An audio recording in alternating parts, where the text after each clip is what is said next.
లేకుండా ఆ రౌడీ షీటర్లు మా భర్త పైన దాడి చేయడం.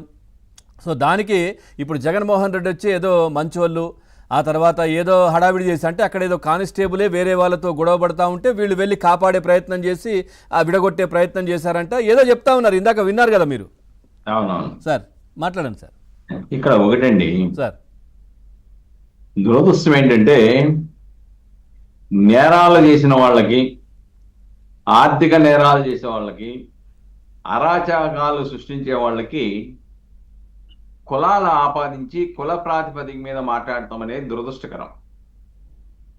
చట్టాలు, రాజ్యాంగం కులాల ప్రాతిపదికన లేవు. ఈ కులం వాడు నేరం చేస్తే వీడు చట్టానికి అతీతులని ఎవరు లేరు.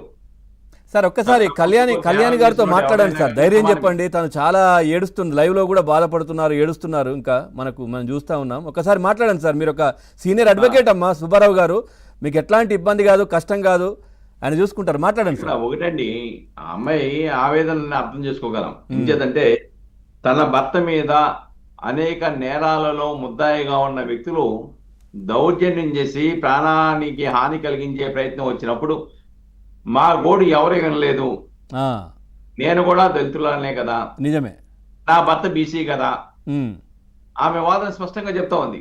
అవును, పాపం జగన్మోహన్ రెడ్డి గారికి అది గుర్తు రాలేదేమో.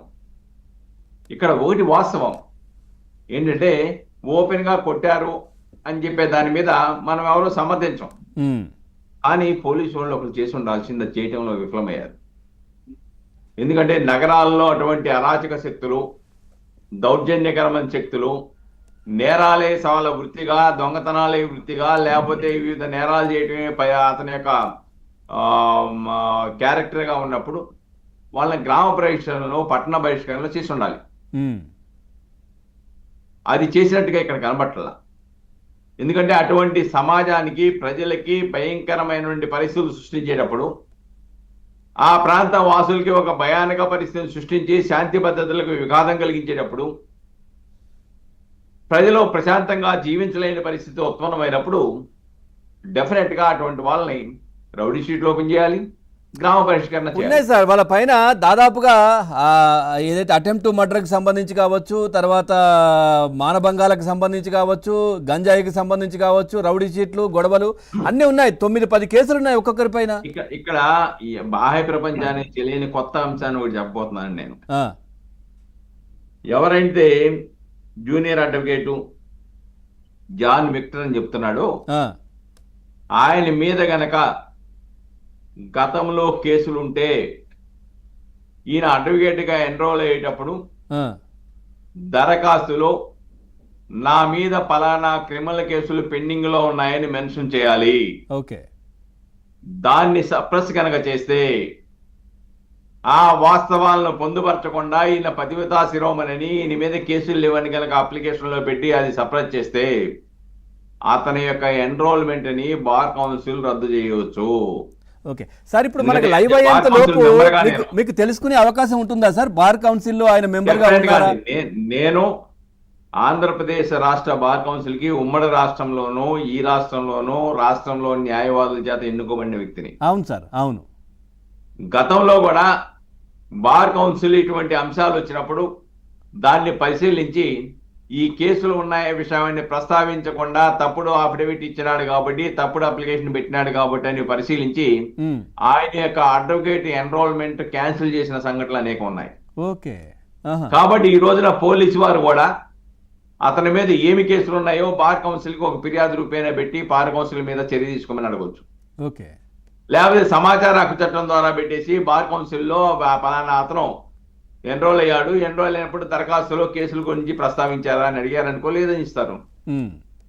బార్ కౌన్సిల్ సమాచార హక్కు చట్ట పరిధిలోకి వస్తుంది, బార్ కౌన్సిల్ ఫిర్యాదులు స్వీకరిస్తుంది, బార్ కౌన్సిల్ విచారిస్తుంది, డిసిప్లినరీ యాక్షన్ కూడా తీసుకుంటుంది.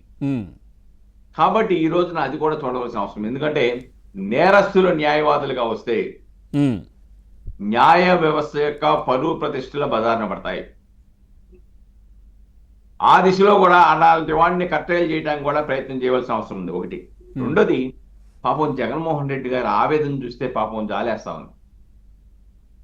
ఇక్కడ తూర్పుగోదావరి జిల్లాలోనే అనేక సంఘటనలు జరిగినాయి. అవును. ఇసుక ర్యాంపుల గురించి అడ్డు తగిలితే ఆయన్ని శిరోమండనం చేసి పోలీస్ స్టేషన్లోనే శిరోమండనం చేసిన సంఘటనలు.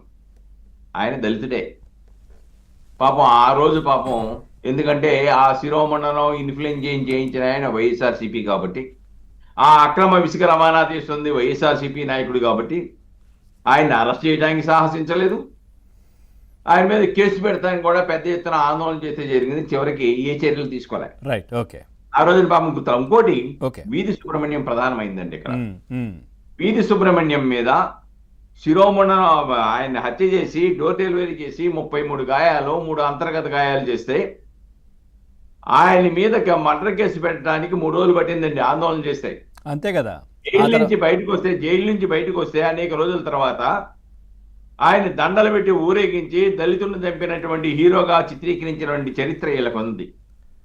తర్వాత ఆయన్ని పక్కన పెట్టుకొని అధిక ప్రాముఖ్యత ఇచ్చిన సంఘటన చూసాం. ఆయనకి పాలాభిషేకం చేసిన సంఘటనలు చూసాం. Right sir. ఓకే. ఇంటి వ్యక్తులు ఈ రోజున చాలా దళితులను ఉద్ధరించేటువంటి ఉద్ధారకుడిలాగా మాట్లాడటం హాస్యాస్పదం. ఇందాక ఏదో టీవీలో చూశానండి, ఎవరో మిత్రులు చర్చల్లో చెప్తున్నాడు ఏదో 10 లక్షల రూపాయల ఆర్థిక సాయం కూడా చేశారని అంటున్నారు. ఇది మరింత ఆశ్చర్యకరమైంది. రౌడీ కుటుంబాలకు వెళ్ళి డబ్బులు ఇచ్చారని చెప్తున్నారు. అదే ఇంకా ప్రోత్సహించడం అదే కనుక జరుగుంటే చాలా హాస్యాస్పదమైన అంశం అది. కాబట్టి మామూలుగా నీతులు చెప్పడానికి చెప్పేటందుకే నీతులు తప్ప ఆచరణలో ఉండవని చెప్తారు. కాబట్టి జగన్మోహన్ రెడ్డి గారు